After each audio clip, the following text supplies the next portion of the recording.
prosperar e realizarem-se. Assim, de forma alguma a República Federativa do Brasil pode ser entendida como uma verdadeira e única nação. Ela é um Estado plurinacional, não nacional, e que retira a liberdade dos seus povos nacionais, abandonando-os à indiferença. Afinal, quem foi que ditou essa pretensa nacionalidade brasileira? Porventura foi o próprio povo. Porventura ela não foi imposta aos povos por acordos palacianos lá de fora. Não seria direito dos povos reverem esta vergonhosa e insustentável situação. Não teriam eles direito a participar da definição da própria nacionalidade.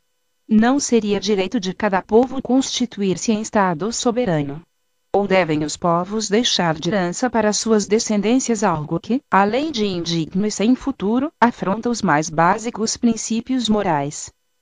A soberania brasileira, desligando-se de Portugal, deu-se em um território povoado, já definido por outros em diversos tratados. Foi, assim, uma medida política, jurídica e familiar totalmente divorciada de qualquer alicerce social. A história mostra com clareza que a situação gerada por essa medida não se consolidou no tempo de maneira a justificar o nascimento de uma só nação. Empregando diferentes palavras, é o que afirma o jurista Raimundo Faoro, ex-presidente da AB Revista Isto é Senhor, N. 1164, p. 8. O Brasil é, assim, um estado mais geográfico do que histórico. A dimensão é a da geografia e não da história. Mais contundente é a afirmação de outro jurista, J. Nascimento Franco em Fundamentos do Separatismo, p. 11. Alinho-me entre os que entendem que o Brasil é um equívoco de Portugal. A nacionalidade não é direito recebido como presente, por outorga de outrem, não importa a origem. Pelo contrário, nacionalidade é conquista geralmente obtida através de muitas lutas, estando profundamente assentada na alma, integrando o indivíduo tanto quanto a própria personalidade. Isso significa que ninguém tem o direito de ditar personalidade ou nacionalidade a alguém, ou a qualquer povo. Nem mesmo as leis. Nacionalidade significa um elo forte entre pessoas que têm traços culturais comuns, usos, costumes, tradições, valores, habitat, sofrimentos e alegrias semelhantes. Nem mesmo a heterogeneidade biológica racial se apresenta como fator impeditivo nos pressupostos essenciais de formação da nacionalidade.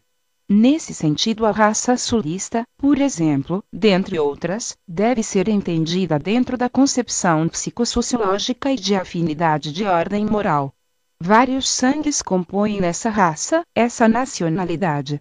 É isso que é nacionalidade. Ela nasce pela convivência sadia e integração através dos séculos.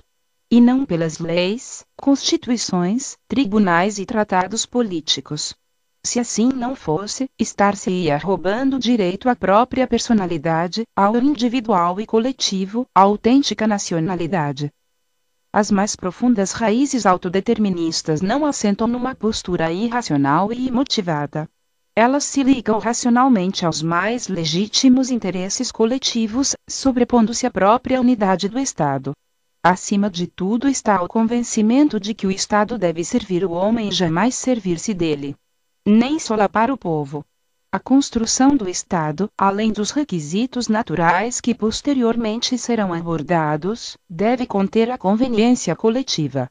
Tornar o Estado um instrumento, um meio tendo a sociedade como seu único fim, é pressuposto do qual os independentistas não abrem mão. Assim, o Estado, como instrumento e meio da sociedade, deve ser construído como uma ferramenta eficaz. E a vida cotidiana prova que uma ferramenta inteligentemente projetada e construída é sempre bem melhor. Todavia é preciso ser grande e esforçar-se para escapar da dominação do sistema, que protege algo que não deu certo e está a serviço de poucos. Os fracos de espírito jamais conseguirão e viverão eternamente ajoelhados. Mas, afinal, existe alguma razão sólida que impeça rediscutir a realidade como um todo, inclusive fronteiras políticas e jurídicas entre nacionalidades diferentes. O que chama muita atenção é a surpreendente ausência de contra-argumentos válidos para rebater à altura os robustos argumentos independentistas. Como não se ouviu nenhum até hoje, é de se suspeitar que nem mesmo surgirão. O que se tem visto, ouvido e lido, não passam de razões sentimentais, com muita lágrima motivada, algumas de crocodilo, somadas a mitos, tabus, superstições, preconceitos e, sobretudo, patriotismos burros e vazios, inculcados na mente pública pelos dominadores culturais e sua mídia, e que se manifestam quase que exclusivamente em competições desportivas. Somados a esses entraves, muitos descartam qualquer discussão sobre o tema por motivos bem apanhados na psicanálise social de Erich Fromm. É a segurança que o indivíduo sente ao sentar-se no colo de um país com grande superfície territorial, mesmo às vezes não tendo nada e sendo menos ainda. Em suma, é o medo da liberdade. Mas, aos poucos, as resistências estão sendo vencidas. Os povos acabarão se libertando dos mitos e tabus a que estão sujeitos e ajudam a aprisioná-los mais ainda. Abandonarão para sempre a mentira da unidade. Isso já está acontecendo. Será melhor para todos. A resistência ao movimento autodeterminista, portanto, não está propriamente nos povos que ainda não aderiram à heróica causa. A resistência fanática reside na estupidez dos falsos patriotas que não querem este tipo de reforma, por interesses próprios ou daqueles a quem servem. O poder dessa resistência é tão forte que ela se arvora em dona da opinião pública, com alguma razão, é claro, já que apenas as suas vozes e versões possuem espaço na mídia escrita e falada, grandes caixas de ressonância da sociedade. Assim, têm razão aqueles que afirmam que comunicação e poder andam no mesmo trilho. Na questão separatista, por exemplo, salvo a imprensa independente do interior, a grande mídia tem por hábito a tentativa de desmoralização desta alternativa. Os partidários da independência sulista, por exemplo, só buscam mudança mais forte de um modelo que consabidamente não deu certo. Mas quase nenhum espaço conseguem para divulgar essa ideia na sua grandeza. E frequentemente, quando acontece a exceção, os dominadores da comunicação sempre dão um jeitinho de colocar tudo às avessas, procurando desmoralizar algo muito sério e colocar a opinião pública contra o movimento. Realmente, a ditadura da opinião é a arma covarde usada contra o independentismo. Independentismo verdadeiro é exatamente o oposto que eles tentam inserir na mente das pessoas, seja distorcendo pensamentos, seja buscando-os exatamente em fontes que não refletem o verdadeiro espírito da causa.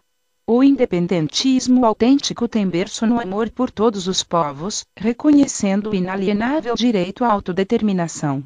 Nessa linha de raciocínio, nenhum povo é melhor ou pior que outro.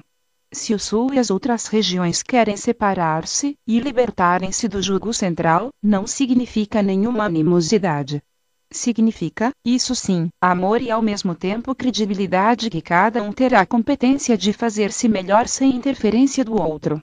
Com a independência, as relações vigorantes que hoje são neutras, e às vezes até hostis, certamente tornar-se-ão mais saudáveis e benéficas para todos. Essa mobilização não é impensada.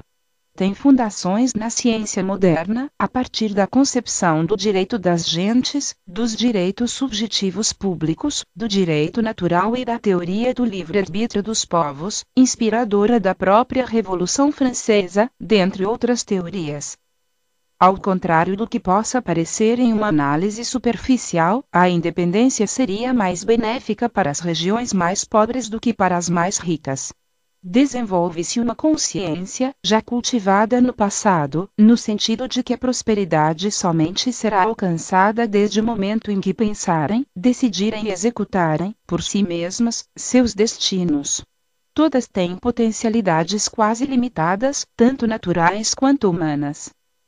Algumas manifestações rancorosas de pessoas menos avisadas do Norte e Nordeste contra o sentimento independentista do Sul, que a grande imprensa faz questão de aperfeiçoar, em busca da sua verdade, não passam de reações naturais, produto de uma armadilha bem montada por gente muito mal intencionada com a verdade.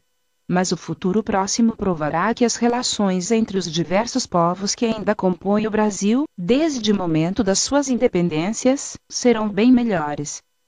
Esse fenômeno ocorre muitas vezes nas sociedades de vida em